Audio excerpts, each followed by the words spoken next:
नमस्कार मित्रांनो, मी सौ नेहा प्रधान, ज्योतिष अभ्यासक. गेल्या भागात आपण 10वीच्या विद्यार्थ्यांना त्यांच्या परीक्षेच्या वेळापत्रकानुसार त्यांना कसे मार्क मिळतील किंवा पेपर कसे जातील हे आपण मार्गदर्शन केलं. मिळालेल्या गुणातून त्यांनी कुठली शाखा निवडावी, म्हणजेच कला, वाणिज्य, सायन्स कुठल्या शाखेचा अभ्यास सुरू करावा ह्याचंही मार्गदर्शन केलं. हे मार्गदर्शन करताना आपण एक पत्रिका सुद्धा अभ्यासली. कित्येक पालकांना ज्योतिषशास्त्राच्या माध्यमातून शाखा निवड करता येते किंवा आपल्या पाल्याचे शिक्षण कसे होईल याचा आढावा घेता येतो हेच माहीत नसते. बरेच वेळा आपण असे अनुभवतो की पालक आणि विद्यार्थी एखाद्या विषयात अपयश आल्यानंतर ज्योतिषाकडे येतात. ते आपल्याला विचारतात, आमचा विद्यार्थी तर इतका हुशार आहे तरी सुद्धा त्याला अपयश कसे मिळाले. मग आपल्याला त्याची कुंडली बघून आपल्याला त्यांना सांगावे लागते की तुमची शाखा निवड चुकलेली आहे, किंवा विद्यार्थ्याचा कल हा शिक्षणाकडे कमी असून त्याला क्रीडा क्षेत्रात जास्त इंटरेस्ट वाटतो, किंवा त्याला लेखनाकडे, काव्याकडे, एखादं इन्स्ट्रुमेंट वाजवण्याकडे जास्त इच्छा असू शकते. परंतु विद्यार्थी आणि पालकांमध्ये संवाद नसतो. त्या संवाद नसल्यामुळे विद्यार्थी पालकांना आपली इच्छा सांगू शकत नाही, किंवा पालकांना असे वाटत असते की आपण विद्यार्थ्याला योग्य मार्गदर्शन करतो, त्यांनी या वयात अभ्यासच केला पाहिजे, त्यांनी इतरत्र कुठेही लक्ष दिले नाही पाहिजे. मग अशा वेळेला पालक आपली स्वतःची मतं विद्यार्थ्यांवर लागतात आणि त्यामुळे विद्यार्थी काहीसा नाराज होतो आणि तो त्या अभ्यासाकडे दुर्लक्ष करतो. त्यामुळे त्याला त्या शिक्षणात अपयश मिळालेले असते. परंतु आपल्याला म्हणजेच ज्योतिषाला विद्यार्थ्याशी पर्सनली बोलता आले किंवा त्याच्याशी विचार अदलाबदल करता आले तर त्यामुळे काय होईल की आपण विद्यार्थ्याच्या मनाचा ठाव घेऊ शकतो. त्याची इच्छा काय आहे, त्याला कुठल्या दिशेला जायचं आहे, त्याची आवड काय आहे, या संदर्भात त्याच्याशी चर्चा केली म्हणजे आपल्याला त्याचा कल कुठल्या दिशेला आहे हेही सांगता येते. विद्यार्थ्यांबरोबरच आपण पालकांच्याही मनाची तयारी करू शकतो. बरेच वेळा आपल्याला कुंडलीतून कळत असते की विद्यार्थ्याची आवड ही वेगळी आहे आणि त्याचा चरितार्थ हा वेगळ्या दिशेने होणार आहे. त्याचे सुद्धा मार्गदर्शन आपण उत्तमरित्या पालकांना करू शकतो. म्हणजे शिक्षण एका विषयातले असते, मात्र चरितार्थ तो दुसऱ्या पद्धतीने करतो. आता आपण पाहिले आहे की डॉक्टर लागू यांचं उदाहरण घेतलं तर ते जरी प्रोफेशनली डॉक्टर असले तरी त्यांचं कार्यक्षेत्र हे नाट्यक्षेत्रातून झालेलं आहे. जातक आपल्याकडे अनेक प्रश्न घेऊन येतो. त्यापैकी सर्वात महत्वाचा प्रश्न हा शिक्षण आहे, कारण त्याच्या आयुष्याचा पूर्ण डोलारा या घेतलेल्या शिक्षणावर आधारलेला असतो. कारण आजही समाजात प्रत्येकाची प्रतिष्ठा तो काय शिकलेला आहे, तो काय करतो, त्याचे अर्थार्जन किती यावर टिकलेले असते. त्यामुळे घेतलेल्या शिक्षणातून तो अर्थार्जन करेलच असे जरी नसले तरी सुद्धा त्याची जगाकडे बघण्याची दृष्टिकोन हा कसा आहे, तो त्याचे स्वतःचे मत इतरांसमोर मांडू शकतो का, हा सुद्धा विचार आपण शिक्षणातूनच करतो. कुंडलीत ज्याप्रमाणे आपण राशींचे स्वभाव बघतो त्याचप्रमाणे राशींची तत्वही अभ्यासतो. 1, 5, 9 धर्म त्रिकोणातील राशी, 2, 6, 10 ह्या अर्थ त्रिकोणातील राशी, 3, 7, 11 या काम त्रिकोणातील राशी, तर 4, 8, 12 या मोक्ष त्रिकोणातील राशी आहेत. शिक्षण योगाचा तसेच त्यातून शाखा निवड याचा निर्णय करताना आपल्याला विद्यार्थ्याच्या कुंडलीत ग्रहांचा, राशींचा व त्यांच्याशी होणाऱ्या ग्रहयोगांचा विचार करावा लागतो. रवी ते शनी 7 ग्रह असले तरी त्याचबरोबर राहू, केतू, हर्षल, नेपच्यून, प्लुटो असे इतर ग्रह सुद्धा या ग्रहांना चालना देणारे किंवा उचलून धरणारे ठरू शकतात. ज्या विद्यार्थ्यांना वकील शाखेकडे जायचे आहे त्यांच्या लग्नी मेष, तूळ, धनु, मकर या राशी प्रामुख्याने आढळतात. त्यांचे शिक्षणाचे ग्रह रवी, मंगळ, गुरु, शनी या ग्रहांच्या नक्षत्रात जास्त करून आढळतात. आता तृतीय स्थान, षष्ठ स्थान व 12वं स्थान म्हणजेच व्ययस्थान या स्थानावरून आपण रस्त्यातील भांडणे, तंटे हे बघतो. त्यावेळी आपण पोलिसांना पाचारण करतो, म्हणजेच फौजदारी गुन्हे ह्या स्थानावरून पाहतो. तर 4, 8, 12 आणि 2 ही स्थाने स्थावर संबंधी किंवा घरातील वादंग किंवा वारसा हक्काचे जे डिस्प्यूट्स असतात यासाठी पाहिली जातात. त्यामुळे या पद्धतीचे मार्गदर्शन आपल्याला विद्यार्थ्यांना करावे लागते. दुसरे म्हणजे ज्याचा बुध हा खूप चांगला आहे तो माणूस हा उत्तम बोलू शकतो, म्हणजेच आपली मतं इतरांच्या गळी उतरवू शकतो. म्हणूनच वकिलांचं सर्व काम हे त्यांच्या वाणीवर अवलंबून असतं. बुधाचे मंगळाशी होणारे प्रथम दर्जाचे योग हे उत्कृष्ट वकिलाच्या कुंडलीत आढळून येतात.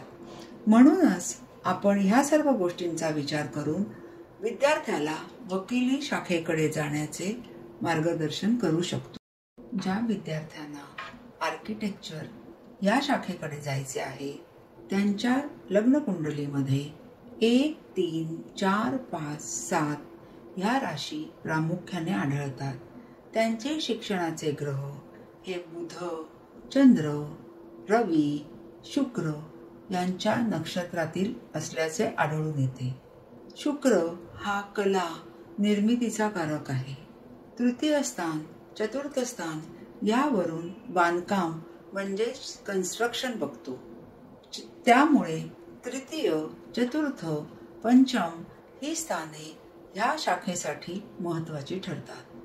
आपण बघतो की एखादी वास्तू ही पूर्ण झाल्यावर किती सुंदर दिसेल याचा विचार आर्किटेक्ट लोक आधीच करतात. अगदी इंच जागेचा विचार करून त्या जागेचा वास्तूसाठी कसा उपयोग करता येईल याचाही ते विचार करतात. म्हणूनच शुक्र हा निर्मितीचा ग्रह आर्किटेक्चर शाखेसाठी महत्त्वाचा ठरतो. आता ज्या विद्यार्थ्यांना डॉक्टर व्हायचे आहे किंवा ही पदवी घ्यायची आहे त्या विद्यार्थ्यांच्या लग्नी हे वृषभ, मिथुन, सिंह, कन्या या राशी असतात. यांचे ग्रह हे बुध, शुक्र आणि शनी यांच्या नक्षत्रात असतात. त्यांचे गुणधर्म बघता रवी, चंद्र, मंगळ, बुध, शनी या गुणधर्माची नक्षत्र असतात. 6, 7, 8 हे भाव जे आहेत म्हणजे षष्ठ स्थान हे रोगस्थान आहे, सप्तम स्थान हे आरोग्याचं स्थान आहे, ते मारक स्थान सुद्धा आहे. अष्टम स्थानावरून आपल्याला अनेक अडचणी किंवा जे रोग होतात किंवा अचानक ॲक्सिडेंट होणं, शस्त्रक्रिया करायला लागणं अशी जी काही गोष्टी आहेत त्या आपण अष्टम स्थानावरनं बघतो. तर त्याचाही अभ्यास आपल्याला करावा लागतो, कारण डॉक्टर होणारी व्यक्ती ही रोगाचं निवारण करणारी असते. त्यामुळे त्यांचं कर्मस्थान म्हणजे दशमस्थानाचे ग्रह हे षष्ठ स्थानाशी निगडीत किंवा सप्तमाशी निगडीत किंवा अष्टमाशी निगडीत असतात. त्यांचे शिक्षणाचे ग्रह हे षष्ठ, सप्तम किंवा अष्टम स्थानी सुद्धा असतात. त्यामुळे ती व्यक्ती डॉक्टर होऊ शकते. ज्या विद्यार्थ्यांना वकील शाखेचा अभ्यास करायचा आहे त्यांच्या लग्नी मेष, तूळ, धनु आणि मकर राशी लागतात.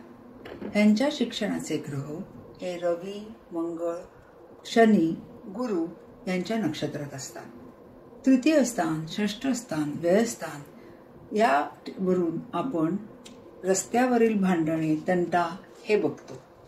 तर चतुर्थ, पंचम, अष्टम, धन या स्थानावरून घरातील वाद, जमिनीचे वाद, स्थावराचे वाद हे बघितले जातात.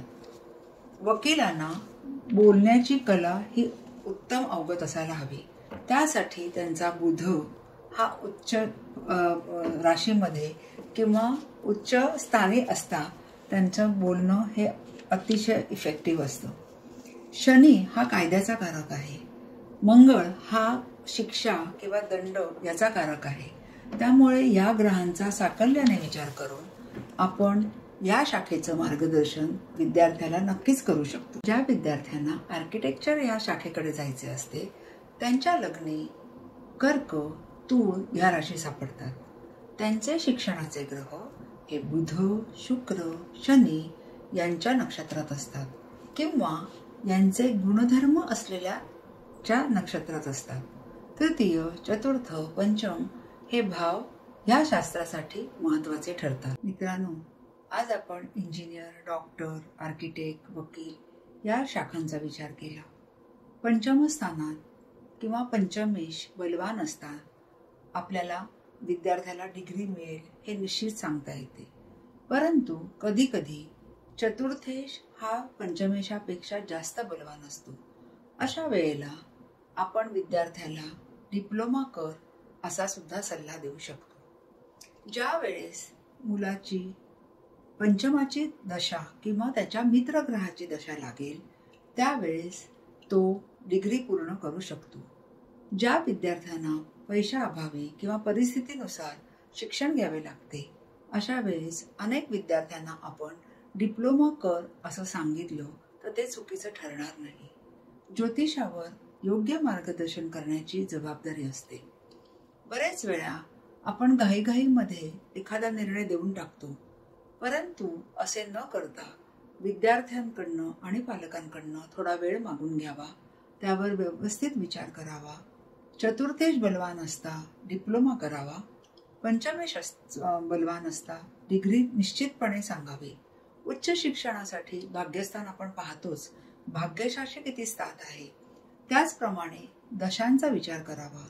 दशा शिक्षणाच्या काळात जर शिक्षणाच्याच लागत असतील, म्हणजेच उदाहरण लग्नेशाची, तृतीयशाची, पंचमेशाची, सप्तमेशाची, नवमेशाची, लाभेशाची दशा लागत असेल किंवा त्याच्या मित्रग्रहाची दशा लागत असेल तरच शिक्षण पूर्ण होतं. अनेक विद्यार्थ्यांना अडचणी येतात. एखाद वर्ष एटीकेटी लागणं किंवा एखाद वर्ष वाया जाणं हे स्वाभाविक असतं. त्यावेळेस ते विद्यार्थी शिक्षण सोडून देत नसतात, तर शिक्षणाचा काही काळ हा संकटाचा असतो किंवा अपयश मिळण्याची शक्यता असते. त्यावेळेस आपण पालकांना योग्य मार्गदर्शन करून जर आधीच आगाऊ सांगितलं की थोड्या अडचणी त्याला येतील आणि त्याच्यावर पुढे जाऊन तो अभ्यास करेल तर पालक सुद्धा विद्यार्थ्याला योग्य संधी उपलब्ध करून देतात. त्यांच्या मनाची स्थिती सुद्धा थोडीशी कणखर करण्याची आपल्याला जरुरी असते. अशा पद्धतीने जर आपण मार्गदर्शन केलं तर विद्यार्थ्याचं नुकसानही होत नाही आणि त्याचा फायदाच होतो. आणि अशा पद्धतीने आपण विद्यार्थ्याला मार्गदर्शन नियमित करत जावं.